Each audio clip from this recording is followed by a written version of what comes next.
Well, hello bitches. Hello guys. Welcome back to our podcast जिसका नाम आप लोग भूल गए होंगे क्योंकि हम भी भूल गए थे। हमने अभी चेक किया है। हम लोग पासवर्ड भूल गए थे। कहते नहीं है? नहीं, आईडी लॉक्ड है ना भाई। झूठ नहीं भाई, दबे एकदम रियल रहना भाई। तो भाई welcome to our YouTube channel और पॉडकास्ट जिसका नाम है द स्क्रिप्टेड अनस्क्रिप्टेड पॉडकास्ट। तो यार बहुत ही लंबे टाइम के बाद मिल रहा है Cheers. तो इट्स बीन अ व्हाइल जहाँ हमने लास्ट जो पॉडकास्ट किया था और ऐसी चीजें हो रखी थी कि ऐसी चीजें नहीं हो रही थी यार हम आलस कर रहे थे भाई। आलस भी नहीं कर रहे थे।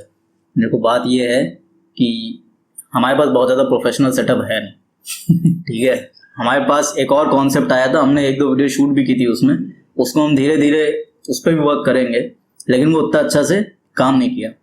हाँ यार हम लोगों ने ट्राई किया, वो अभी हम बताना नहीं चाहते हैं क्योंकि फिर उस पे भाई और लोग काम कर लोगे तो ठीक। तो बेसिकली हम लोग कुछ नया ट्राई करने की कोशिश कर रहे थे बट अभी अल्टीमेटली वो हो नहीं पाया है।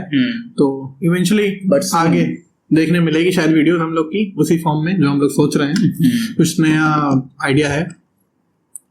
तो अभी के लिए आज हम लोग सामने हैं बहुत टाइम के बाद और आई गेस देखो ब्लैंक आए हैं, दिमाग में ऐसा कुछ था नहीं। हर बार ऐसे ही बोलते हैं हम लोग और हर बार ऐसे ही मुंह उठा के आ जाते हैं भाई। एक घंटे और भाई बहुत लंबा हो जाता है पॉडकास्ट। साथ ध्यान रखेंगे कि 5 मिनट का हो चुका है अभी और हमने अभी तक कुछ भी काम लायक बातें की नहीं है। सो कुछ तो भाई सोचते हैं। तो जैसे हम लोग साल भर से गायब, साल भर हो गया? नहीं साल भर नहीं बट हाँ लास्ट मार्च में गया था। काफी दिन हो गए हैं। हाँ मतलब 6-7 तक। हाँ तो लाइफ में भाई बहुत कुछ चल रहा है और बहुत चेंज आया है भाई। बेड पे भी जा चुका हूँ। ठीक है, बेड पे इन द सेंस की रेस्ट पे, और वो भी 6 महीनों के लिए भाई। थोड़े मोड़े टाइम के लिए भी नहीं भाई, बहुत लंबा रेस्ट ले चुका हूँ मैं। जिंदगी से रेस्ट लेने वाला, मतलब जिंदगी से नहीं रेस्ट लेने वाला था, लेकिन इन द सेंस की भाई पूरी एक्टिविटी मेरी खत्म हो गई थी और तो भाई इनको हो गई थी, हो रही थी। तो इनको हो गई थी भाई डिस्क स्लिप डिस्क बल्ज भाई, डिस्क बल्ज हो गया था। सेम और हाँ ऑलमोस्ट वही same thing, same but different. तो बेसिकली ये बहुत टाइम से भाई बेड रेस्ट पे थे क्योंकि इन्हें कंप्लीट बेड रेस्ट मिला हुआ था क्योंकि इनके L4 L5 में इंजरी हुई थी बैकबोन में। और देखो क्या है ना कि हम लोग, मैं रेस्ट पे हूँ कम से कम, मतलब 1.5 साल पहले। हाँ नहीं, 1.5 के बीच में ऑलमोस्ट इंजरी हुई थी। तो फिर मैं 6 महीना रेस्ट पे था, फिर रिकवरी हुई और उसके बाद फिर से इंजरी हो गई, वही इंजरी वापस खुल गई, फिर 3 महीना मैं रेस्ट पे गया और अब जाके मैं थोड़ा रिकवर हुआ हूँ। तो अब मैं थोड़ी यूजुअल एक्टिविटीज पे वापस आया हूँ। ठीक है, तो देखो मेरे दिमाग में जो अभी इस समय चल रहा है वो ये है कि कैसे मेरा माइंडसेट जो है, समझ लो मेरा माइंडसेट जो है वो कैसे कहाँ से कहाँ चला गया। पहले मेरा माइंडसेट था, जब मैं पहले जिम करता था या कुछ भी करता था, कि देखो सबसे पहले के माइंडसेट की अगर बात करें, जब मैंने जिम ज्वाइन किया तब मैं थोड़ा सा बल्की था, बल्की भी नहीं था, मोटा था। मसल तो थी ही नहीं, मोटा था। तो फिर मैं पतला होने के लिए ज्वाइन किया, वहां पे हमने वर्कआउट किया, फिर हम एक कोच के अंडर आए, अब नाम ले सकते हैं लेकिन छोड़ो, he is mister India actually. हम मिस्टर इंडिया के अंदर ट्रेन कर चुके हैं भाई, ऐसी बात नहीं है। ठीक है, तो उसने हमें भाई सिखाया, काफी अच्छी ट्रेनिंग दी। तो उसके बाद माइंडसेट, देखो पहले तो माइंडसेट था कि पतला होना है, उसके बाद माइंडसेट मेरा शिफ्ट हुआ कि स्ट्रांग होना है। ठीक है, हैवी वेट्स उठाने हैं और स्ट्रांग होना है। उसके बाद हो गई, हमने वो जिम छोड़ दिया तो हमारा कोच से कांटेक्ट छूट गया क्योंकि ओनर से हमारी लड़ाई हो गई थी। ठीक है, ये भी छोड़ दिया, मैं भी छोड़ दिया, फिर हम दोनों का शेड्यूल भी थोड़ा ऊपर नीचे हो गया। तो ऐसे ही हुआ कि मैंने कर ली डेडलिफ्ट और मुझे हो गई इंजरी। और ऐसा भी नहीं था कि बहुत हैवी डेडलिफ्ट की थी, इट वाज जस्ट 100 kgs। और जो नॉर्मल वेट था, हम लोग का PR 170 है भाई। हम लोग ने 170 मारा हुआ है, और मारा हुआ भी नहीं है 160 तो हम लोग रेगुलरली मारते थे, 170 हमारी पीक तो थी, हमने मारी 100 बेसिकली हम लोग का वार्म अप हुआ करता था। नॉट एग्जैक्टली वार्म अप, लेकिन हाँ 80 से हम लोग शुरू करते थे। हाँ 80 से स्टार्ट करते थे but it was like second warm up. फिर भाई 100 और फिर सीधा 140 या 100 उस पे सीधा हम लोग जाते थे। तो इट वाज नॉट एग्जैक्टली कि हम अपने PR पे या हैवी की वजह से हम लोग का खराब हो गया या उसकी वजह से मेरी बैकबोन टूटी है।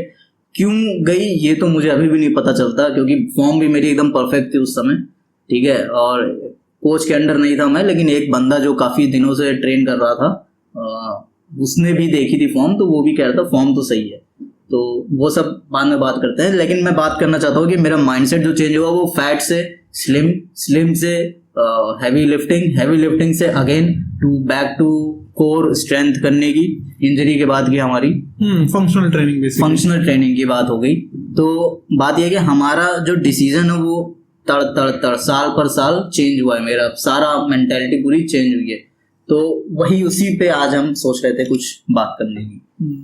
तो देख यार, पर्सपेक्टिव मतलब विद द टाइम ना चेंज हो जाता है, कि मतलब जैसे कि मैं तुझे पहले बताता हूँ कि जैसे आई वॉज वेरी अंडरवेट नहीं बोलूंगा, बट आई वॉज स्किनी, ठीक है। तो जब मैंने ज्वाइन किया था तो यही रीजन था भाई, स्किनी था यार, वेट गेन करना था, बहुत पतला था, ठीक है, कपड़े यार ढंग से मिलते नहीं थे और मोटिंग वगैरह भी होती रहती थी, तो ये रीजन था भाई मेरा जिम ज्वाइन करने का। फिर इवेंचुअली जब मोटिंग तो नहीं होते थे, तुम पेल देते थे यार क्या बोल रही है भाई? नहीं मतलब काइंड ऑफ होता था ना कि मतलब ऐसे किसी ने बोल दिया यार, हाँ लौंडे में तो फ्री में हो गया यार थोड़ा बहुत, लेकिन वो मतलब सामने तो नहीं, लेकिन अंदर से लग जाता था कि यार हाँ यार मतलब नहीं, कुछ तो करना चाहिए। और फिर इवेंचुअली भाई मैंने जिम ज्वाइन किया, तो उस समय माइंडसेट क्या था कि यार समहाउ वेट गेन करना है, और ज्यादा एक्सपीरियंस नहीं था, ज्यादा नॉलेज नहीं थी, तो जैसे तैसे उठाना चालू किया। बट इवेंचुअली पहले वो वे ऑफ एस्केपिज्म था, बट इवेंचुअली ना वो एक एडिक्शन बन गई, मतलब धीरे धीरे काम करना स्टार्ट कर दिया उसी पे। और वो पहले ऐसा होता था कि हम अपने day to day life routine से टाइम निकालते थे जिम जाने के लिए। फिर उसके बाद क्या हो कि हमारा दिन जो प्लान होता था, मेरा जो रूटीन प्लान होता था वो जिम के अराउंड होता था, कि मतलब हम 5 से 7 वर्कआउट करेंगे उसके हाँ, तब मैं तो स्पेशली था वेला, ठीक है। तो उस टाइम के अराउंड हम लोग का जो मेरा तो बेसिकली रूटीन पूरा प्लान होता था कि मैं 5 से 7 तो स्किप नहीं करना है, उसके अलावा जो भी एक्टिविटीज हैं, जो भी डे टू डे कोर्स हैं, वो सब उसके अलावा करने, मतलब उस टाइम के अलावा। तो मतलब वो टाइम जो 5 से 7 वाला था वो तो मतलब फिक्स था, तो उस टाइम पे तो ये माइंडसेट था। But eventually with the growing time और जैसे जैसे फेजेस बीते, कई बीच में ब्रेक भी आए और रियलाइज किया कि भाई नहीं यार, मतलब सब उसके अराउंड ही नहीं कर सकते, और भी चीजें हैं यार, सब मैनेज करना है। तो अभी थोड़ा सा माइंडसेट चेंज हो रखा है, मतलब मैं ये नहीं सोचता कि मैं 6 के 6 या 7 के 7 दिन जिम जाऊंगा। पहले तो ये होता था कि मुझे ब्रेक या रेस्ट डे लेना भी बहुत बुरा लगता था कि भाई 7वें दिन भी रेस्ट डे नहीं कहेंगे, वैसे तो जिम बंद हो रहा था। बट नाउ जैसे कि अभी मैं जहाँ पे वर्कआउट कर रहा हूँ तो वो 7 डेज है, हाँ 7 डेज है, तो हम चाहे तो वर्कआउट कर सकते हैं, but I still choose not to do 7 days. I think I prefer 4 days to 5 days। Life बीच में आ जाती है थोड़ी। हाँ यार, वो मतलब बहुत सारे सियापे हैं, बहुत सारी जो रिस्पॉन्सिबिलिटीज हैं वो भी करने। तो 7 days छोड़ो, 6 days नहीं हो पा रहा है, 4 days चल रहा है अभी। हाँ अभी जो हम लोग का स्प्लिट है दैट इज एक ना एक दिन मिस हो ही जाता है, और संडे तो यूजुअली मिस होता ही होता है।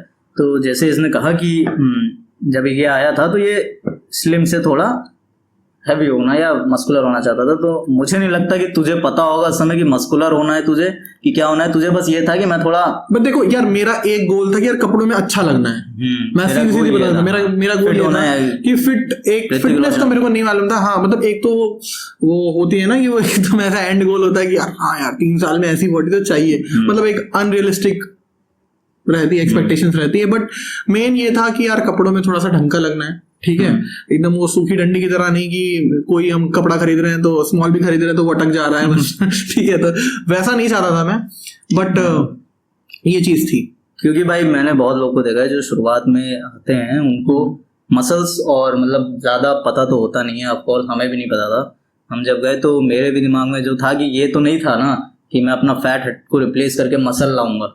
मसल का तो कुछ दिमाग में था ही नहीं, पूरा दिमाग में था कि पतला होना है, ठीक है, मसल का कुछ दिमाग में नहीं था। जब मैं वहां गया तब मुझे पता चला कि मसल होती है, तो पता था, पढ़ा है हम लोग ने, लेकिन एक्चुअली में क्या होती है, कैसे फंक्शन करती है, ये तो मतलब इतना डीप नॉलेज हमने, क्योंकि हम बायो के तो है नहीं, तो इतना डीप नॉलेज हमें जिम जाने के बाद हुई।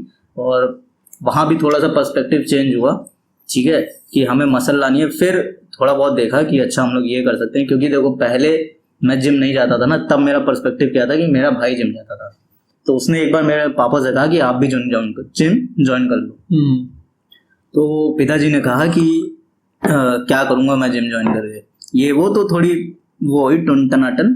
तो मैंने उसमें कह दिया कि जब कोई अपने डेथ बेड पे होगा तो वो ये तो नहीं सोच रहा होगा कि एक पुशअप और मार लिया होता या एक पुलअप और मार लिया होता या एक दिन और जिम चला गया होता, वो कुछ और ही सोच रहा होगा। तो लॉजिकली देखा जाए सही बात है भाई, कोई अपने डेथ बेड पे ये तो नहीं सोच रहा होगा कि मैं एक दिन और पुशअप कर लेता, या फिर हो सकता है सोच रहा हो, नॉट बैड, लेकिन मेरा उस समय की लॉजिकल रीजनिंग ये थी। लेकिन फिर जब मैं जिम जाना शुरू किया तो एकदम मैं क्रेजी हो गया भाई, एकदम क्रेजी नहीं कहते हैं, क्रेजी हो गया मैं जिम के बारे में भाई, समझ रहे हो। तो फिर वहां से शुरू किया, वहां पे भाई बढ़िया एकदम वर्कआउट हो रहा था। लेकिन बात वही है कि हम लोग मिले फिर हम लोग ने आपस में सपोर्ट देना शुरू किया, और ये वो इसका गोल था कि इसको मोटा होना, मेरा गोल था मुझे पतला होना, वर्कआउट दोनों का सेम है समझ रहे हो।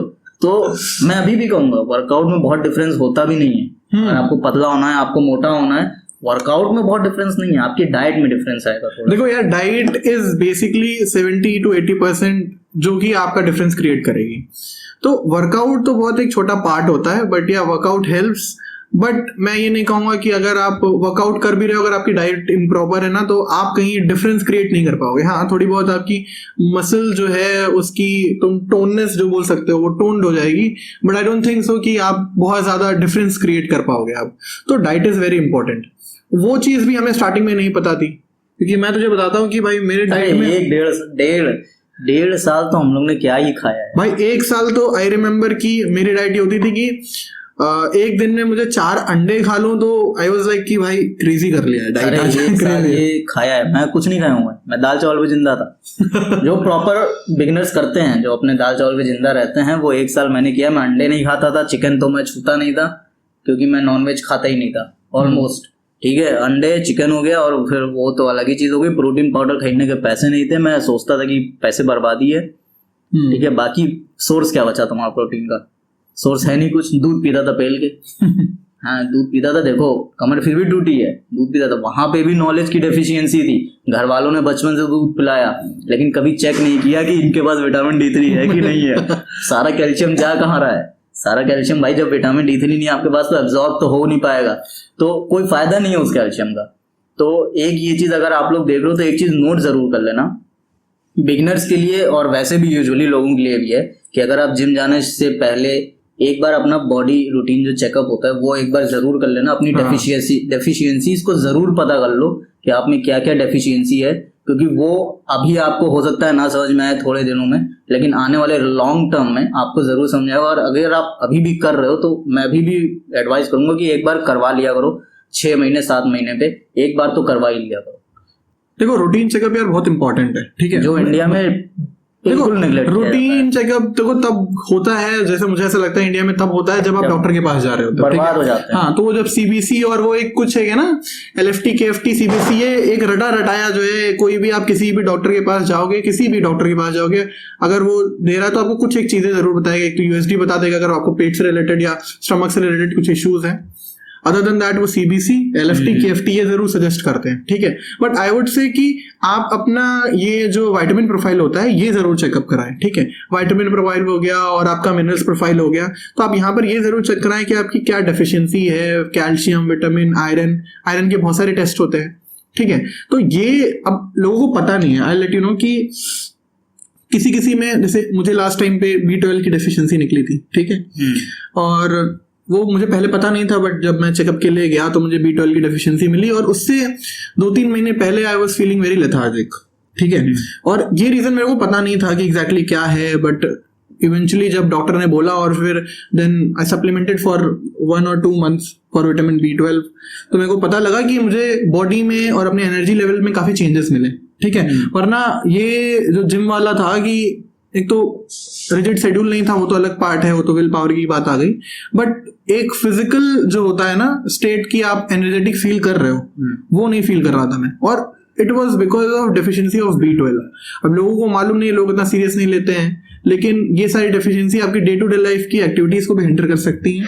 तो इट्स बेटर देन ना कि आप पहले से ये सब चीजें चेकअप कराओ। और आई थिंक अगर आप 6 महीने में एक बार नहीं करा सकते तो साल में एनुअली बेसिकली एक हेल्थ चेकअप तो बहुत नेसेसरी है। और आई थिंक 1000 रुपीज 1500-1500 देखो यार, आप 1500-1600 रुपए 2000 रुपए ना कहीं भी फूक देते हो साल भर में, आपको पता भी नहीं रहेगा कि आपने कहाँ फूक दिए। बट अगर आप ये चीज हेल्थ के लिए करते हो ना, तो हेल्थ को कोई इतना कंसिडर नहीं करता है ना, कि प्रायोरिटाइज नहीं करता यार कोई। देखो बात वही है, डॉक्टर को जब आदमी तब याद करता है जब बर्बाद हो जाता है। डॉक्टर लॉयर्स का यही सही है कि उनको याद ना करो जब कुछ उम्मीद ना बची हो। जितना उनको कम याद करोगे, जितना उनको जीवन में आपसे वो कम रहेगा, उतना अच्छा रहेगा। लॉयर्स और डॉक्टर्स के लिए कहा जाता है। लेकिन आप जब बीमार हो जाओगे ना, तब आप पे जितना खर्चा होगा ना, वो 10 टाइम्स मोर होगा जब आप पहले अपना रेगुलरली उसके प्रति या फिर उसके बिहाफ पे कुछ ना कुछ उसके लिए कर रहे होगे। ठीक है, ये लोग नज़रअंदाज करते रहते हैं। जैसे हमने अभी टेस्ट की बात की है, हमने डेफिशिएंसीज की बात की है, हमने अच्छी डाइट की बात करना चाहेंगे। अच्छी डाइट सस्ती पड़ती है आपको, महंगी ये जो आप बाहर रेस्टोरेंट में जाके पेल देते हो, ठीक है, और फाइन डाइन में चले जाते हो, यहाँ वहाँ चले जाते हो।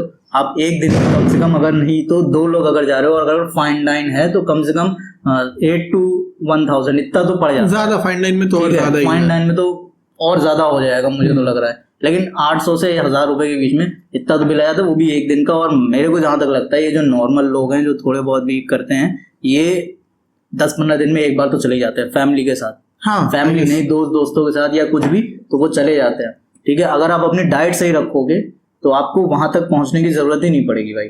आप पहले ही अपने आप को बहुत अच्छे से कर रहे होगे। तो यही बात है भाई, पैसे बचाने के चक्कर में आप अपना कितना नुकसान कर रहे हो, आप फ्यूचर के लिए कितना नुकसान कर रहे हो। ये चीज है कि आप उस चीज का वेट मत करो कि आपको मजबूरी में कराना पड़े, आप खुद से करा लो तो इट्स बेटर, और आपको चीजें पता लग जाएंगी ना। और मुझे ऐसा लगता है कि ये सिर्फ डॉक्टर की रिस्पॉन्सिबिलिटी नहीं होती to take care of you. आप अपने बारे में नॉलेज रखोगे, अपनी डाइट के बारे में नॉलेज रखोगे, और आपको क्या दिक्कत हो रही है उन सब चीज़ों के बारे में मुझे लगता है इतनी बेसिक नॉलेज यार हर किसी को होनी चाहिए। इट्स इम्पोर्टेंट, ताकि वो अपनी डाइट मेंटेन कर पाए। और पहले के समय में आपके माँ बाप के पास नहीं थी नॉलेज, दैट इज डिफरेंट। आपके पास अभी भी मौका है, आपके पास बहुत सारे रिसोर्सेज, इतना रिसोर्सफुल तो अभी तक का कोई जमाना नहीं था, कोई जनरेशन अभी इतना रिसोर्सफुल नहीं थी। अगर आप फिर भी सिर्फ रील देख के बिताना चाहते हो तो वो कोई प्रॉब्लम नहीं है, आपके पास पैसा है, आप देखो यार एक सिंपल सा एग्जांपल, अगर आप अपनी डाइट लेना चाहते हो, डाइट समझना चाहते हो, तो सिंपल कुछ नहीं है, चैट जीपीटी पे जाना है, ठीक है, अपनी बॉडी मेजरमेंट्स या कुछ काइंड ऑफ डालना है कि 60 kg इंडियन मैन और समथिंग, जो भी आपकी हाइट है, और इसके हिसाब से आपको बॉडी मेजरमेंट डालने हैं, और इसके हिसाब से मेंटेनेंस कैलोरीज निकालनी है, और ये डाइट वगैरह जो भी आप चाहते हो, एक आपको वो एक स्पेसिफिक डाइट दे देगा जहां पर आपको कई ज्यादा ऑप्शंस मिल जाएंगे, आप इंटरचेंज कर सकते हो। तो ये बहुत ही बेसिक आइडिया, आपको एक फ्रेम मिल जाएगा जहां पे आप चेंज खुद से भी करना है। हाँ, तो आप एक डेली डाइट ले लो, आप महीने भर से कुछ ना कुछ तो खा ही रहे होगे। हाँ, प्रॉपर होगा, डेली होगा, रूटीन होगा, उस रूटीन के एक डाइट ले लो, नेट पे जाओ, जो आप खा रहे हो उसका सर्च करो कि ये कितनी, उसके मैक्रोज देख लो, अपने कैलोरीज अपने कैलकुलेट करो कि इतनी कैलोरीज हमारी बनी है टोटल, ठीक है, और हमारा 2-3 महीने से वेट मेंटेन्ड है इसी पे, ठीक है, तो वो आपकी मेंटेनेंस कैलोरी है। सिंपल एज दैट, उसमें कुछ करना ही नहीं है। अब आपको भाई उसमें कार्ब्स ज्यादा है, फैट ज्यादा है, या शुगर ज्यादा है, जो भी ज्यादा है, आप उसमें ऊपर नीचे कर सकते हैं। देखो यार, हम लोग बचपन से पढ़ते आ रहे हैं बैलेंस डाइट के बारे में, ठीक है, बट बैलेंस डाइट एक्चुअली कोई समझ नहीं पाता है कि है क्या बैलेंस डाइट। लोग बैलेंस डाइट को क्या समझते हैं कि दाल चावल ले ली, 4 रोटी ले ली, हो गया balance diet. This is not balance diet, ठीक है। कि इंडियन डाइट भाई आपने हर जगह सुन रखा होगा, बट इंडियन डाइट में एक्चुअली मेजर फॉर्म में कार्बोहाइड्रेट्स बहुत ज्यादा प्रेजेंट है। जैसे हम रोटी खाते हैं, ठीक है, हम चावल खाते हैं, ठीक है, सब में कार्बोहाइड्रेट है। लेकिन मैंने ऐसा नोटिस किया है कि नॉर्दर्न साइड पे या नॉर्थ पार्ट में इंडिया के, जहां पर हम लोग हैं अभी स्पेशली, यहाँ रोटी जरूर खाई जाती है। रोटी इज वेरी स्पेशल। जैसे कि बिहार साइड में देखेगा तो बिहार साइड में चावल है, बट यहाँ रोटी जरूर मानी जाती है कि रोटी जरूर खानी है। तो आई वुड सजेस्ट कि अगर आप रोटी खा रहे हो, that is also a carb source, और अगर आप राइस खा रहे हो, that is also a carb source. तो यू कैन चूज बिटवीन 2, है ना। और आप ऐसा कर सकते हो, या एक टाइम आपने रोटी खा ली, एक टाइम पे आपने चावल खा लिया। और एक चीज आप जरूर ये करो कि एक प्रोटीन का सोर्स जो होता है, कि अगर लोगों को पता नहीं है प्रोटीन के बारे में, protein help us to recover, जो भी आपकी रिकवरी में हेल्प करता है, आपकी मसल सोरनेस को, डैमेज सेल्स को रिपेयर करता है, और साथ ही साथ आपको मसल गेन करने में भी हेल्प करता है। रिपेयरिंग फैक्टर भाई आपकी बॉडी में जो है, हाँ, that is the only macro जो आपको इन सारी चीजों में हेल्प करता है। बट लोग उससे एकदम उसको ऐसे इग्नोर कर देते हैं, जैसे कि क्या ही बोले। ठीक है, आपकी मसल्स को या फिर किसी भी चीज को टूट के जो बनाता है वो प्रोटीन ही है। तो प्रोटीन सिंथेसिस बहुत इंपॉर्टेंट है, उसके लिए प्रोटीन लेना बहुत इंपॉर्टेंट है। एक इंपॉर्टेंट चीज और है जो इसने बैलेंस डाइट की बात कही है। शुरुआत में जब मैं गया, जब मुझे प्रोटीन के बारे में पता चला, तो पूरा ध्यान प्रोटीन पे था, तो मैंने कार्ब्स भी कम कर दिए। तो जितना मिनिमम मैं कार्ब्स रख सकता था उतना रख दिया, ये वो, बट वो भी नेगेटिव पॉइंट है भाई। सी देखो यार, कार्ब क्या है, आपको देखो अपने 3 बेसिक मैक्रोज होते हैं, ठीक है। अभी अगर इस चीज की हम बात करें तो 3 बेसिक मैक्रोज हैं, दैट इज तुम्हारा कार्बोहाइड्रेट्स, प्रोटीन्स एंड फैट्स, ठीक है। अब जो प्रोटीन्स है ये आपका मैंने बता दिया इसका यूज क्या होता है, दैट इज कि मसल्स रिकवरी में भी हेल्प करता है, साथ ही साथ ये हमारे मसल को भी एनहांस करता है, ठीक है। उसके बाद दूसरी चीज आ गई आपका कार्बोहाइड्रेट, और तीसरी चीज आ गई आपकी फैट्स। अब ये दोनों के दोनों आपके एनर्जी गिविंग सोर्सेज है, ठीक है, ये आपको एनर्जी प्रोवाइड करते हैं। तो अगर आप ये एकदम टोटल कट ऑफ करने की कोशिश करोगे ना, तो आप लेथार्जिक फील करोगे और आपके डे टू डे लाइफ के जो एक्टिविटीज है ना उनको करने में आपको प्रॉब्लम होगी। तो आप ऐसा नहीं कर सकते कि आप इनको कट ऑफ कर दो, ठीक है। तो इट्स जस्ट दैट कि आपको मेंटेन करना है एक प्रॉपर रेशियो अमंग दीज 3, और साथ ही साथ आपको इन्वॉल्व करने हैं माइक्रोज, दैट इज आपके विटामिन्स और मिनरल्स जो हो गए, ठीक है। तो ये चीजें आपको थोड़ा सा रखनी है कि आप ऐसा कुछ रेशियो बना लो कि 30% आपने प्रोटीन ले लिया, ठीक है, और आपने 20 to 30% आपने फैट ले लिया, बाकी बचा हुआ जो है आपने कार्बोहाइड्रेट ले लिया। तो आप ये चीज नोटिस करो कि आप हर एक मील में एटलीस्ट 30% आपका प्रोटीन हो किसी ना किसी सोर्स से। अब वो सोर्स आपका वेजिटेरियन, अगर आप वेजिटेरियन हो तो वेजिटेरियन होना चाहिए, नॉन वेजिटेरियन हो तो नॉन वेजिटेरियन, वो आपकी चॉइस है।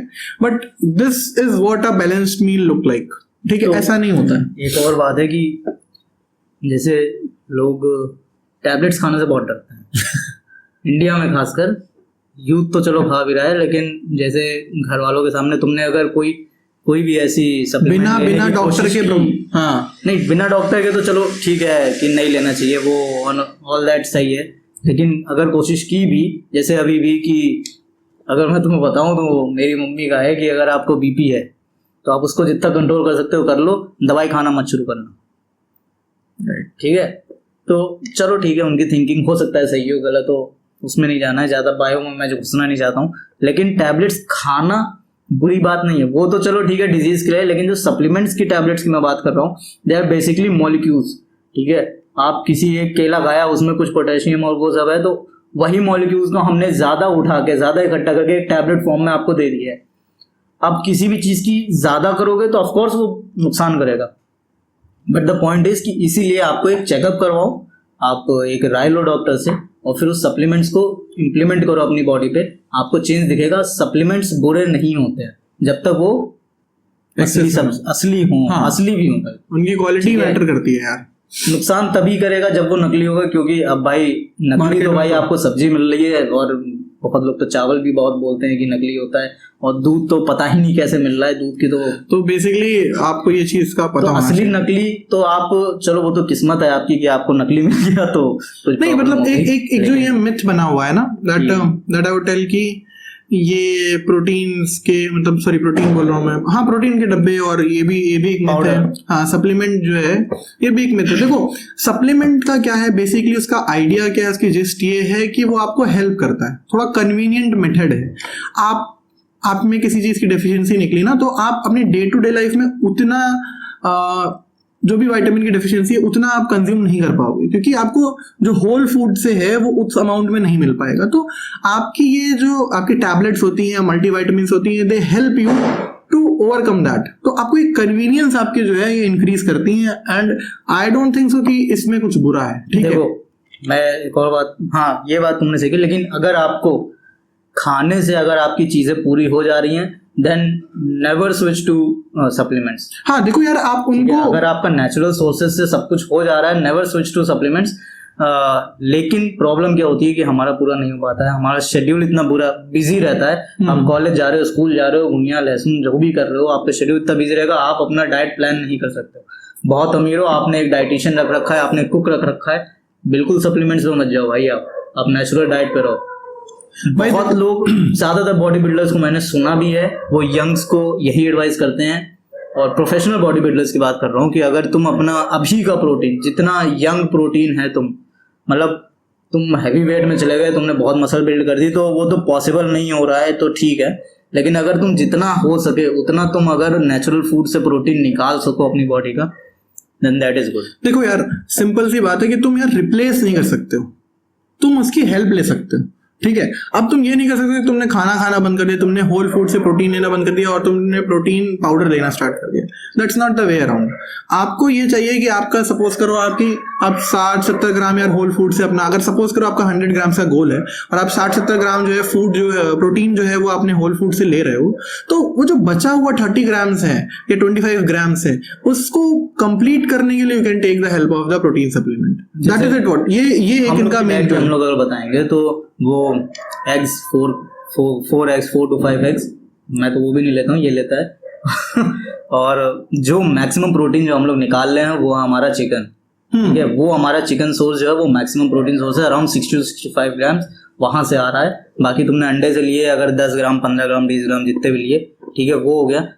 आपका वेट देखो, मसल वेट जो मेरा है वो एक्चुअली है अराउंड 47 और इसके आसपास, तो 100 ग्राम्स अगर मैं प्रोटीन पूरा कर लूँ अपना दिन का, that is more than enough मेरी मसल्स बिल्ड करने के लिए, ठीक है। ये मसल्स बिल्ड करने के लिए, that's not a regular person की ये डाइट नहीं है, रेगुलर पर्सन की नहीं है। रेगुलर पर्सन की 0.8 ग्राम्स होता है, 0.8 ग्राम्स कह रहा हूँ, 0.8 मल्टीप्लाइड बाई और मसल वेट और body weight, not body weight muscle weight, तो ये आपका रेगुलर WFH क्या ना था, WF world health organisation, WHO, ठीक है, WHO के इंस्ट्रक्शंस है कि 0.8 होना चाहिए आपकी डाइट में 0.8 ग्राम्स तो प्रोटीन होना चाहिए। आप उसको 1.5 या 2 ग्राम्स कर सकते हो अगर क्या कहते हैं आपको मसल वेट गेन करना है। तो हमारा प्रोटीन जो हम लोग पी रहे हैं वो एक्चुअली जो लास्ट के 10 15 20 ग्राम बच गए हैं उसको रिकवर करने के लिए, क्योंकि हमसे और खाया जा रहा है, क्योंकि हमें दाल भी खानी है, चावल भी खाना है, रोटी भी खानी है।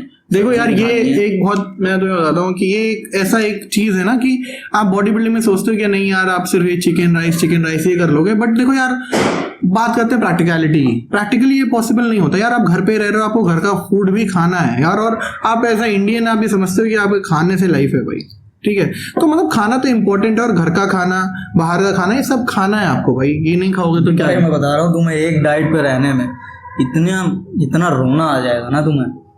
अब मेरा चिकन रेसिपी तो छोड़ ही दो, वो तो जब मैंने शुरू की थी अपनी चिकन रेसिपी, इसको टेस्ट कराई, अपने भाई को टेस्ट कराई, 1-2 लोग को और रिकमेंड किया, उन्होंने कह दिया पॉसिबल नहीं है, इसको कंटिन्यू रखना, ठीक है। और मेरे को भी लगा था कि हो सकता है भाई पॉसिबल ना हो, लेकिन जब तक चलेगा तब तक ट्राई करेंगे। तो अभी तो चल रही है वो रेसिपी, और कब तक चलेगी ये तो नहीं पता कह सकता मैं। भाई शेयर कर दो एक बार रेसिपी अपनी। रेसिपी भाई देखो कुछ नहीं है कि आप चिकन लीजिए, ब्रेस्ट लीजिए, क्योंकि ब्रेस्ट में सबसे अच्छा रहता है, और मैं ब्रेस्ट को कंज्यूम करने के लिए, मैं देखो ब्रेस्ट को इजीली कंज्यूम करने के लिए ही मैं ये रेसिपी फॉलो करता हूँ। अगर आप क्या कहते हैं थाइज और लेग्स से निकाल ले रहे हो तो आपको ये फॉलो करने की एकदम जरूरत नहीं है, आप खाओ, क्योंकि वो सॉफ्ट होता है, टेंडर होता है। तो भाई देखो सिंपल है, चिकन लो, बॉईल करो, बॉईल करने के बाद निकाल लो उसको जार में, थोड़े टुकड़े करके कि हड्डी के पीसेस ना जाएं उसमें, जो बचे कुछ हो डाल दो अपना, और उसमें एक टमाटर डालो, आधी प्याज डालो, मिर्चे डालो, लहसुन डालो, ताकि उसकी स्मेल चली जाए, बस इसलिए, और उसको ग्राइंड कर दो पानी वानी डाल के, बॉइल्ड चिकन स्मूदी बना दो उसका, ठीक है, और उसमें फिर नमक डाल के स्मूदी बना दो और फिर उसको पी जाओ। भाई देखो यार ऑनेस्टली ये प्रैक्टिकल तो लगेगा नहीं, प्रैक्टिकल नहीं लगेगा, लेकिन ये हो जाता है। और मैं बताऊं ये गट के लिए बहुत अच्छा नहीं है, ये भी मैं बता दूं, गट के लिए, आपके गट के लिए अच्छा नहीं है, लेकिन मेरे पास कोई और चॉइस नहीं है, क्योंकि मैं चिकन खा नहीं पाता हूँ बहुत ज्यादा। देखो यार ब्रेस्ट खाना तो बड़ा डिफिकल्ट टास्क होता है यार, अगर वो कहीं ओवर कुक्ड हो गया ना यार तो वो बड़ा चिवी हो जाता है। देखो ये जो तरीका है ना, ये कन्वीनियंट मेरे लिए इसलिए क्योंकि मेरे जो शेड्यूल है उसमें ये फिट हो जाता है बहुत आराम से। इसमें मैक्सिमम 10 मिनट में आपका चिकन बॉईल हो जाता है, 10 से 15 मिनट में, और जो पीसना पासने का सिस्टम है वो 10 मिनट लेता है, तो 20-25 मिनट में आपका ये हिसाब पूरा हो जाता है। अगर मैं बनाने जाऊंगा चिकन भाई तो कम से कम भाई वो 45 से 50 मिनट लग जाएंगे। 45-50 मिनट नहीं, लेकिन यार मतलब अप्रोक्स टाइम ले लेता है। प्याज काटोगे आप, टमाटर काटोगे, भूनोगे। हाँ देखो वो तो आपके प्रिपरेशन पे और अपनी प्रेफरेंसेस पे, बट आई वुड सजेस्ट कि आपको एक ऐसा मीन चुनना चाहिए जो आप सस्टेन कर सको, क्योंकि यार देखो बात तब तक आती है कि आप यार ये 4 दिन 5 दिन महीने भर कर लोगे, but important thing is consistency in diet. तो वो जो कंसिस्टेंसी डाइट में है ना, वही आपको रिजल्ट दिलाएगी किसी भी चीज में भाई। हाँ वो तो की बात नहीं भाई, किसी भी चीज में हम लोग भी कंसिस्टेंट नहीं है तो कहाँ से रिजल्ट मिलेगा हम लोग को। एग्जैक्टली हम लोग पॉडकास्ट में अपने कंसिस्टेंट नहीं है, अगर हो जाते तो मुझे लगता है कि हम लोग कुछ तो कर जाते। ठीक है, आधे घंटे की बगैती हो चुकी है। Just giving you heads up भाई, कहीं भी जा सकता है ये पॉडकास्ट। यार देखो हम बहुत टाइम के बाद कर रहे हैं, तो मैंने कहा था शुरुआत में कि हम लोग करेंगे कि कैसी मेंटालिटी चेंज होती है, हम लोग डाइट पे आ गए हैं।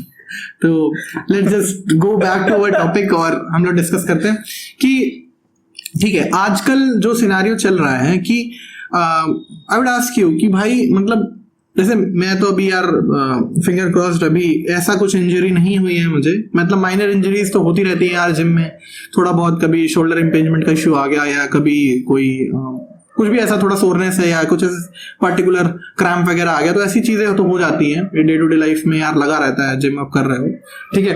बट जिम की गलती मत दो पूरी, नहीं जिम की गलती नहीं है। बाइक पे ये जो है भाई साहब, ये बाइक पे 50 to 60 किलोमीटर इनका रोज का चलना है, ठीक है, और बैग टांग के चलना है बाइक पे, और फिर ऊपर से खड़े रह के पढ़ाओ, बैठ के पढ़ाओ दिन भर का, इनका मतलब 8 से 9 घंटा तो तुम्हारा एकदम कुत्तों की तरह निकल जाता है, ठीक है। तब ये थोड़े बहुत पैसे कमाते हैं, हमसे ज्यादा कमाते हैं, ऐसी बात नहीं है। लेकिन वो भी थोड़े बड़े हैं भाई, ठीक है, रियलिटी में। तो भाई देखो मैं ये कह रहा हूँ कि पूरी गलती जिम की नहीं है। देखो जिम की नहीं है बात, ये यार हम लोग का लाइफस्टाइल कुछ ऐसा हो रखा है कि यार वो उतना सस्टेनेबल नहीं है, तो ऐसा नहीं है। बट मैं ये बता रहा हूँ कि you have been through a मतलब वेरी सीरियस इंजरी, जो कि यार मतलब काफी ज्यादा सीरियस है कि मतलब अगर उसको सीवियर कॉन्सिक्वेंसेस, अगर वो बहुत खराब ग्रेड की हो गई ना तो बहुत ज्यादा दिक्कत हो जाती है लोग। भाई मैं तुम्हें बताऊं क्या होता था, मेरी इंजरी हुई, मैं बेड पे चला गया, ठीक है, और उस समय हम लोग ने डिसाइड किया था कि अब हम लोग प्रॉपर डाइट पे, हमने डाइट वाइट लेना शुरू किया था उस समय, और हम लोग प्रॉपर डाइट करेंगे ऐसा डिसाइड हुआ था। चली गई, इंजरी पे चला गया, बेड पे बैठ गया, जो सोचा वो तो हुआ नहीं। आदमी क्या होता है ना, थोड़ा थोड़ा मनहूस होने लगता है, समझ रहे, जो उसका मोरल है वो बहुत नीचे चला जाता है। वो चीज तो है यार। उस पे से अगर आप थोड़ा बहुत भी रियल रहोगे तो आपको पता चलेगा कि बहुत लोग रिकवर नहीं कर पाते हैं अगर हैवी हो गई हो तो। मेरी तो बहुत माइल्ड थी तो it was good for me, लेकिन अगर थोड़ी हैवी हो गई है तो वहां से रिकवर करना भी बहुत मुश्किल होता है। और उसके बाद भी अगर आप डॉक्टर्स से एडवाइस लोगे ना, वो हमेशा आपको मना करेंगे कि आप जिम मत करो। हाँ, एक ये रीजन जो मैंने देखा है कि आप इंजरी के बाद डॉक्टर सजेस्ट कर देते हैं, या मतलब जो भी है मैंने देखा है रिहैब में, या तो मतलब वो रिहैब नहीं सजेस्ट करेंगे, वो ये नहीं सजेस्ट करेंगे कि आप उसको हील कैसे कर सकते हो, कैसे इससे आगे निकल सकते हो। They will suggest you to stop, जैसे कि जिम जाना बंद कर दो, जिम नहीं हो पाएगा, आप आगे कुछ नहीं कर पाओगे। आपको बताऊं एक्सरसाइज की, आपकी बॉडी बहुत अच्छी चीज है। देखो ऐसी कोई मेडिसिन तो आज तक कोई नहीं बनी है जो आपको जाकर किसी चीज का क्योर कर दे। जो क्योर है वो आपकी बॉडी खुद करती है। The medicine just supplement that, ठीक है, कॉम्प्लीमेंट करती है उन चीजों को। लेकिन जो कैटलिस्ट है वो मेडिसिन है कह सकते हो, लेकिन जो एक्चुअली काम है वो आपकी बॉडी का ही है। तो बॉडी रिकवर कर सकती है, सब कुछ रिकवर नहीं कर सकती, बहुत हद तक सब कुछ। क्योंकि मेरी मम्मी का भी पैर डैमेज हुआ था, तो पैर वो थोड़ा पेन होता था, उनको लंगड़ा के चलने लगी थी। तो जब वो डॉक्टर्स के पास गई, 1-2 डॉक्टर से मिली, तो उन्होंने कहा अब आपको जिंदगी भर ऐसे ही चलना पड़ेगा। तो भाई मम्मी भी टेंशन में आ गई, हम भी टेंशन में आ गए, सब लोग टेंशन में आ गए। लेकिन मम्मी ने एक बार क्या हुआ कि एक फिजियोथेरेपिस्ट के पास गई, अब वो हमारा फैमिली फिजियोथेरेपिस्ट हो गया है ठीक है।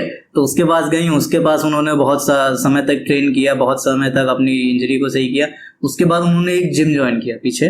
तो उन्होंने जिम ज्वाइन किया, जिम के बाद उनको जो रिजल्ट मिला भाई, उनका पैर अब आप देख लोगे तो आपको लगेगा ही नहीं कि उनके पैर में कोई इंजरी हुई थी। और डॉक्टर ने ये कहा था कि आप जिंदगी भर लंगड़ा के चलोगे।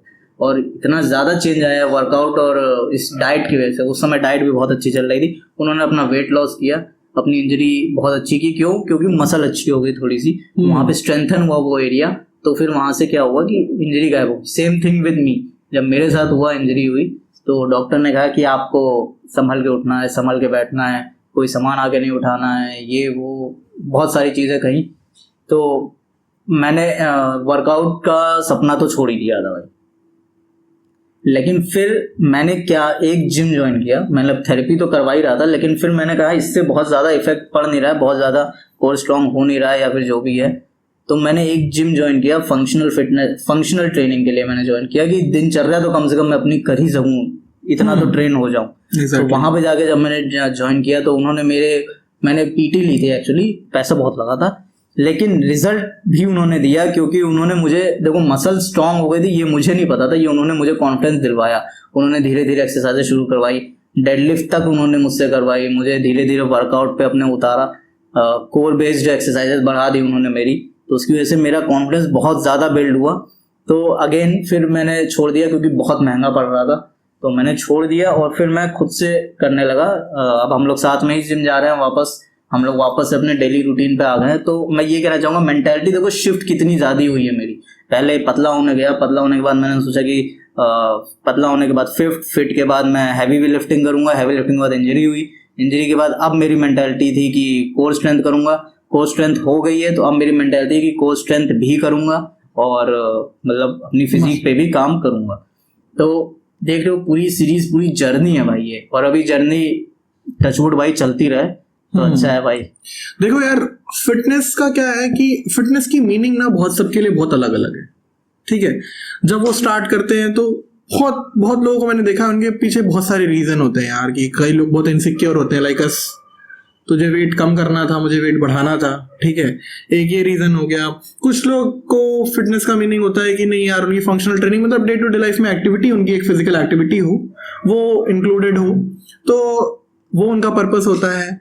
नेक्स्ट ऐसे ही कुछ लोग ऐसे ही मतलब पीयर प्रेशर में ज्वाइन कर लेते हैं, मैंने ये भी देखा है कि, तो रीजन सबके अलग अलग हैं, but at the end you are the one जिसको डिफाइन करना पड़ेगा कि आपके फिटनेस के मीन्स क्या है, ठीक है। आप फिटनेस में क्या चाहते हो कि आप अपनी day to day life activities को अच्छा और बेटर परफॉर्म कर पाओ, एक ये मीनिंग हो सकती है। अदर थिंग इज आपका गोल मसल बिल्डिंग है या समथिंग ऐसा कुछ है, या फिर आप उसे परस्यू करना चाहते हो as a career, which I would not suggest, but आप लोग रील देख लो, जो बिगनर्स होंगे वो रील देखते होंगे, बम को देखा होगा, क्रिस बमस्टेड, हाँ ठीक है, अभी तो जीत गया लौंडा अपना, अपना नहीं है भाई, इतना वायरल कर दूं कि अपना हो जाए भाई। तो भाई देखो उसको देख के उन लोग को लगता है कि भाई कितना पैसा है, अंधा पैसा है भाई, ये लोग तो पैसा ही छाप रहे हैं। नहीं यार देखो, एक कॉम्पिटिटिव बॉडी बिल्डिंग में मुझे नहीं लगता पैसा है, और साथ ही साथ ये भी बोलूंगा कि कॉम्पिटिटिव बॉडी बिल्डिंग में जाने के लिए लोग जो है यूज करते हैं, स्टेरॉइड्स यूज करते हैं, और जो भी चीजें यूज करते हैं, those are not healthy for, और आपको इतना करना नहीं, अगर आपका वो गोल ही नहीं है ना, तो आप वहां जाना क्यों। लेकिन आजकल यंगस्टर्स को मैंने देखा है कि just to look good aesthetically वो लोग ऐसा करते हैं, और उन लोगों को ज्यादा इन्फो नहीं होती है और वो ये सारी चीजें कर लेते हैं। तो मेन रीजन है इन्फ्लुएंसिंग का भाई।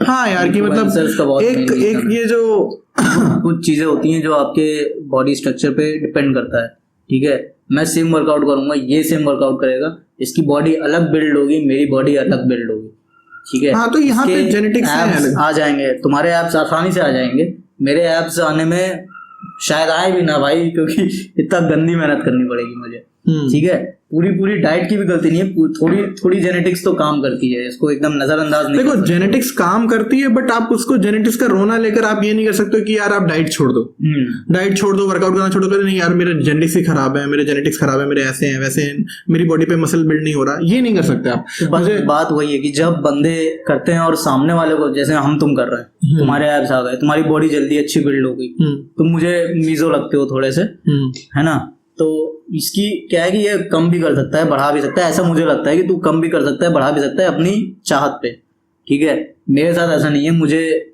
थोड़ा लगता है कि थोड़ा टाइम लगता है किसी भी चीज़ को अपनी बॉडी में रिजल्ट देखने के लिए। तो क्या होगा कि मेरे अंदर थोड़ी सी जेलसी फैक्टर तो आएगा ही आएगा भाई, ऑफ कोर्स, ठीक है। क्योंकि आपको जब साथ वाले को भाई जब ज़्यादा टेंशन मिलेगा, हाँ स्पेशली ऑपोजिट जेंडर से जो कि मिलता नहीं है, ये सब बातें हैं कहती भाई, सिर्फ बगैती, ठीक है। मोबाइल निकालो, कितने कॉन्टैक्ट है, कली सारी बोले बोल रहे भाई, ठीक है। तो भाई मैं कह रहा हूँ कि जब आपको ये जेलसी फैक्टर आता है ना, तब आपको रिजल्ट जल्दी चाहिए होता है, और ये जो जल्दी का शॉर्टकट का रास्ता है, ये बड़ा लॉन्ग पड़ जाता है, लोग मानते नहीं। बना भी सकता है और बिगाड़ भी सकता है, ये दोनों चीजें होती हैं भाई। देखो हर्षल मेहता को ले लो, शॉर्टकट लिया उसने, बहुत अमीर बना, बहुत जल्दी नीचे आ गया।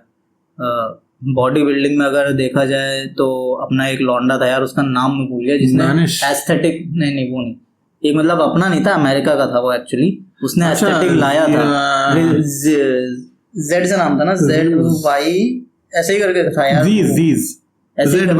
वो मतलब उसका पोज भी है यार, लोग करते हैं। हाँ, तो वो भी चल बसा भाई, ठीक है, इसीलिए क्योंकि वो उसी ने एस्थेटिक एक्चुअली से अगर देखा जाए तो शुरू किया था उसने, ये सब एस्थेटिक का लुक जो लाने का था तो उसने शुरू किया था, लेकिन वो इसी स्टेरॉइड्स के चक्कर में ही चल बसा।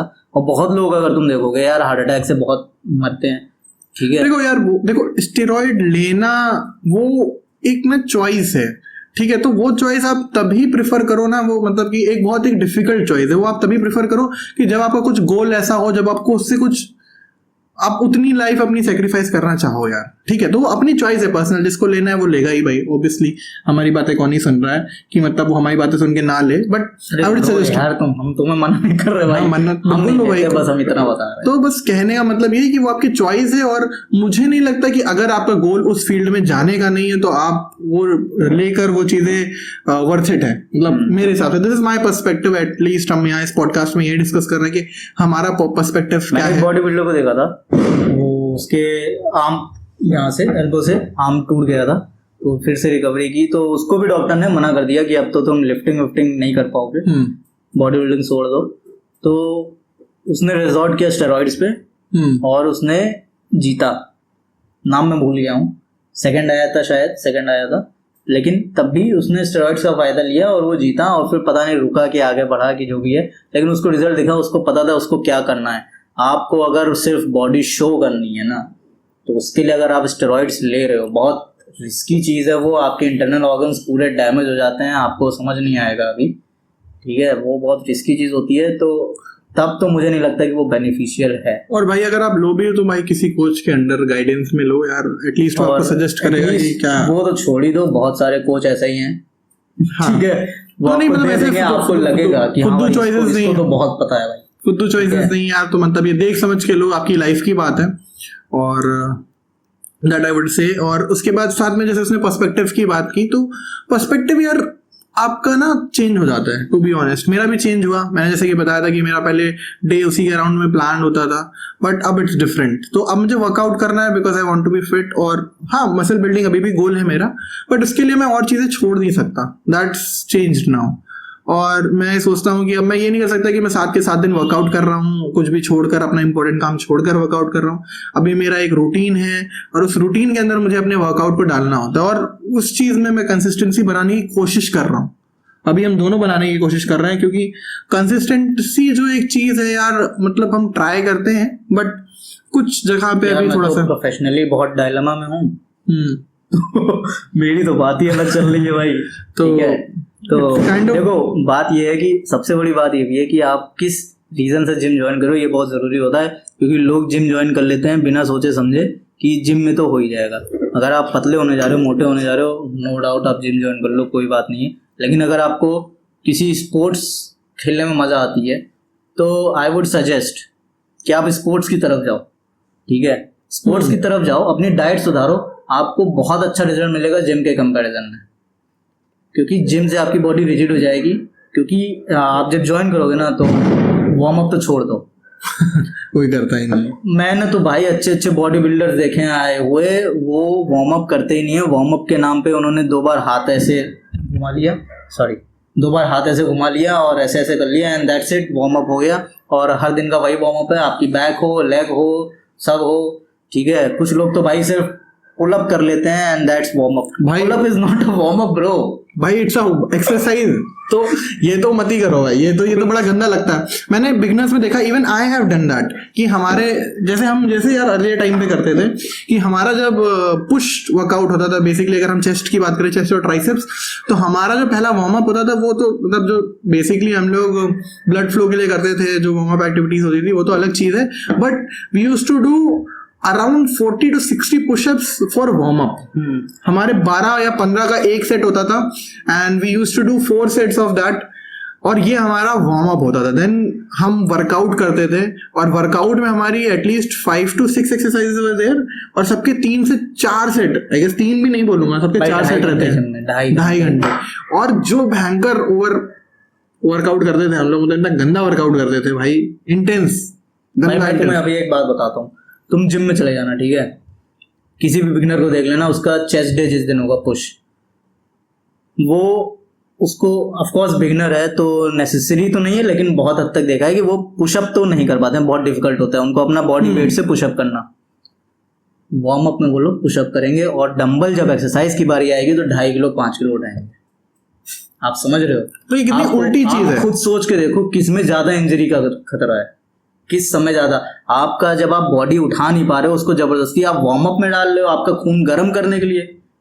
भाई मतलब सेंस नहीं बनाती ये चीज भाई। तो ये तो है मतलब कि यार देखो लैक ऑफ इंफॉर्मेशन। और एक मैंने चीज देखा है कि ये चीज जो चली आ रही है कि मतलब एक जगह पे मतलब जो जिम वाले हैं जो बेसिकली कार्ड देते हैं ट्रेनर्स वगैरह, ये भाई इनका क्या होता है, इनको तो देना होता है, दैट इज फॉर्मेलिटी, तो ये कुछ भी लिख देते हैं। ठीक है, कार्ड्स में तो यार कुछ भी लिख देते हैं भाई मतलब बिगिनर में 6 एक्सरसाइजेस लिखी हुई। हम लोग जाते हैं दोपहर में, ठीक है, और हमने देखा है कार्ड्स कैसे बनते हैं। कार्ड्स मतलब किसी का शेड्यूल कैसे डिजाइन होता है, हमने देखा किसी क्लाइंट का आपने जिम ज्वाइन किया, अच्छी जिम में अगर आप जाओगे तो आपको एक कार्ड जरूर देते हैं कि आपको ये बिगिनर फ्रेंडली बेसिकली। ठीक है, तो अगर मैंने तो सुना है, मैं तुझे बताया भी था कि एक ट्रेनर था, उसकी जो क्लाइंट थी उसको इंजरी थी, तो वो उससे पीटी तो नहीं ले रही थी, तो उसने अपने सीनियर से पूछा कि इसका मैं क्या क्या एक्सरसाइज डाल दूं, इसको यहाँ पे नी में प्रॉब्लम है या यहाँ प्रॉब्लम है। उसने 2-3 एक्सरसाइज बताई तो कह रही है ये वो नहीं कर पाएंगी, तो उसने एक एक्सरसाइज ऐसी बताई जो अच्छी थी, तो उसने कहा यार मैं इससे ज्यादा नहीं बता सकता क्योंकि ये भी मैं नहीं बताने वाला था, क्योंकि ये एक्सरसाइज जो है ये मैं पीटी में बताता हूँ, अगर मैं ये सब ऐसे बता दूंगा तो पीटी कैसे आएगी। जो ट्रेनर्स हैं वो एक्चुअली में पूरी तरीके से आपके ये भी मत हो जाओ कि हाँ भैया ट्रेनर है तो एकदम बढ़िया ही बता रहा होगा। देखो यार उनका भी बिजनेस माइंडसेट है, ऑब्वियस है, उनको पैसे कमाने हैं, तो यार वो पीटी देंगे तभी वो इतनी इन्फॉर्मेशन देंगे। तो आप ये सोच रहे हो कि आप नॉर्मल में जाके आप सब मजे ले लो, तो देखो यार आपकी बॉडी है ना, तो आप खर्च नहीं करोगे ना। देखो पीटी लेना मुझे ऐसा लगता है कि पीटी कुछ टाइम के लिए लेनी जरूरी है। अपॉलॉजीज दिवाली का टाइम आ गया है तो भाई उतना अच्छा वो नहीं है हमारे पास सराउंड सिस्टम। ठीक है, तो मतलब ये चीज आपको नोटिस करनी पड़ेगी कि क्या चल रहा है एग्जैक्टली। तो आप ऐसे ब्लाइंडली फॉलो नहीं कर सकते। देखो मैं पीटी का बताता हूँ, मैं जब गया था मैंने पीटी ली है ना, तो मुझे पता है। तो मैं जब गया तो पीटी जो मैंने उनसे कहा था कि पीटी नहीं करूंगा, तो उन्होंने जो वर्कआउट बताया था वो यूजुअल वर्कआउट था जो यहाँ पे लोग करेंगे वो करना है। और उसमें प्रॉब्लम क्या है, उसमें मेरी बैक इंजरी का फिर से खतरा था, क्योंकि वो वही सब एक्सरसाइजेस थी जो सब कर रहे होंगे। हाँ, कुछ स्पेशल मेरे लिए स्पेसिफिकली वो कुछ नहीं होगा। ठीक है, और फिर उसको जब मैंने पीटी के लिए बोल दिया कि हाँ भैया पीटी ही दे दो मुझे, तब उसने जो एक्सरसाइजें कराई वो काफी अलग थी और काफी अच्छी थी। ठीक है, तो पीटी का आपको बेनिफिट जरूर होगा, नो डाउट भाई, बेनिफिट तो होगा, लेकिन बात वही है कि अगर आप सोच रहे हो कि मैं ऐसे चला जाऊं तो भाई हम लोग डेडलिफ्ट कर देंगे अभी आई गेस कट करना पड़ेगा। ये बगल वाला लौंडा है यार, ये छोटा था, इसको क्या बताओ भाई, यहाँ पे बोलना नहीं चाहिए, सेक्शन पता नहीं कौन कौन से लग जाएंगे, but warm up feeling you get the gist of क्या दिमाग में चल रहा है हम लोग के। तो भाई मेन चीज ये थी कि अगर आप बिगिनर हो, आपको अगर चूज करना है, अगर आपको चॉइस मिल रही है तो आप डेफिनेटली गो फॉर कि अगर आप अफोर्ड कर सकते हो, फंक्शनल ट्रेनिंग मिल रही है, आपको क्या कहते हैं स्पोर्ट्स मिल रहा है, योगा मिल रहा है, या फिर जिम्नास्टिक या कुछ भी मिल रहा है अलग जिम के अलावा, ठीक है, जिसको आप अपनी डेली रूटीन में ऐड कर सकते हो, जो आपको पसंद हो, जिसमें आपका थोड़ा सा मन लगे, और आपका बेसिक अगर रिक्वायरमेंट यही है कि मुझे अपनी थोड़ी सी बॉडी शेप में लानी है या जो भी है, तो जिम के अलावा कि आप जिम छोड़ के वो सब चीजें ज्वाइन करो। अरे नहीं, जिम के अलावा यार देयर आर प्लेंटी ऑप्शंस, आप कुछ कर सकते हो यार, योगा कर सकते हो, योगा से होगा। जिम में बेसिकली भाई देखो प्रॉब्लम यही है कि वेट लिफ्टिंग ज़्यादा होगी। ठीक है, आपका मकसद गया तेल लेने, वो आपका मकसद याद नहीं रखेंगे, आपका मकसद आपको याद रखना। देखो फिर वहाँ ईगो पे भी बात आ जाती है। जब वेट उठाते हो तो यू फील गुड, ठीक है, और ये जो फील गुड वाली फीलिंग होती है ये हर दिन लेना चाहते हो आप, तो फिर आपके इवेंचुअली जो गोल्स होते हैं, जो मतलब फिटनेस का जो ये है कि आप day to day life activities करना चाहते हो, वो छोड़ दो, वो फिर बेटर परफॉर्म नहीं होंगी। बट हाँ, आप जो करने की सोच रहे थे वो नहीं कर पाओगे, आप सिर्फ वेट लिफ्टिंग पे और अपना बॉडी बिल्डिंग पे, इन सब चीजों पे ध्यान देने लगोगे, मसल बिल्डिंग पे, इन सब चीजों पे ध्यान देने लगोगे, और वही बात है, आप वार्म अप अपने गोल से भटक जाओगे। वार्म अप नहीं करोगे, इंजरी होने के चांसेस बहुत ज्यादा बढ़ जाएंगे। पोस्ट स्ट्रेचेस नहीं करोगे, जिसको स्टैटिक स्ट्रेच बोलते हैं या फिर जो भी कह लो, शुरुआत के तो डायनेमिक होते हैं, स्टार्टिंग में तो आपको डायनेमिक स्ट्रेचेस के लिए जाना चाहिए, आपको स्टैटिक जाना। स्टैटिक तो मैं मुंह से निकलने वाला था एक word, it was about hairs, but मैं ये कहना चाहता हूँ कि स्टैटिक तो कोई नहीं करता। पोस्ट स्ट्रेचेस मैंने आज तक, मैं कहाँ पे कसम करवा लो, 1-2 लॉन्डो को छोड़ के मुश्किल से किसी को, जिम में भी भाई एक लड़की है वो करती है काफी अच्छा, वो स्ट्रेचेस उसके उसका रूटीन अच्छा है, वो अच्छा है, लेकिन और किसी को मैंने तो नहीं देखा। मैंने जबकि देखा है बॉडी, मतलब काफी दिनों से वो आदमी, एक आदमी है नहीं जिसको तूने पूछा था कि आपका रूटीन काफी ऐसा रहता है कि, क्या पूछा था नहीं, आप तो आप कहीं स्पेसिफिक चीज के लिए ट्रेन कर रहे हो, तो उसने अलग ही आंसर किया था, छोड़ो। तो बात यह है कि वो भी लौंडा स्टैटिक स्ट्रेचेस को पहले कर जाता है। ये चीज किसी को पता ही नहीं है, स्टैटिक और डायनेमिक स्ट्रेचेस क्या है, बस करते जाओ करते जाओ करते जाओ। भाई हम तो नहीं कर पाएंगे, हम लोग भाई अब पॉडकास्ट नहीं कर पाएंगे क्योंकि भाई 55 मिनट की वीडियो भी हो गई है और पटाखे भी फूटने लगे हैं बहुत ज्यादा। I guess we have to create a new episode 2 basically, part 2 episode भाई इसका अलग लगेगा, part 2 लगेगा यार।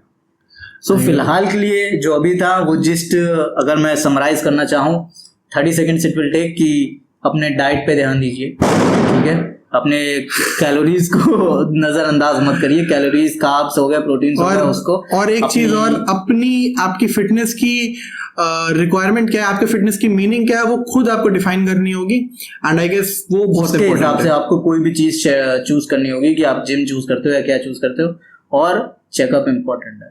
हाँ यार, एक रूटीन चेकअप ईयरली और हाफ ईयरली, जो भी आपको प्रेफरेबल लगे, एटलीस्ट आप एनुअली तो करो ही, और इसे बिल्कुल भी इग्नोर मत करो कि इट इज वेरी इंपॉर्टेंट। और वी प्रेफर कि जिम जाने से पहले कर लो तो बहुत अच्छा है। हाँ, क्योंकि आपको आपकी डेफिशिएंसी से पता चल जाएगा, और अगर इंजरीज के चांसेस आप अगर कुछ होंगे भी तो आप उन्हें मिनिमल कर पाओगे, और अब कोई भी फ्यूचर इंजरीज जो है प्रिवेंट तो मतलब पूरी तरीके से तो नहीं कर सकते, बट या prevention is better than cure, तो आई वुड सजेस्ट दैट। तो इसी के साथ भाई हम सम अप करते हैं, and this is all for now, and I guess will podcast यहीं पे खत्म करते हैं, खत्म करना पड़ रहा है, मजबूरी 2015 में तो आई गेस फेस्टिवल में best awarded innovation and something show podcast scripted. तो भाई I guess will see you in the next episode. तब तक के लिए दोस्तों, bye bye bitches. Bye bye bitches.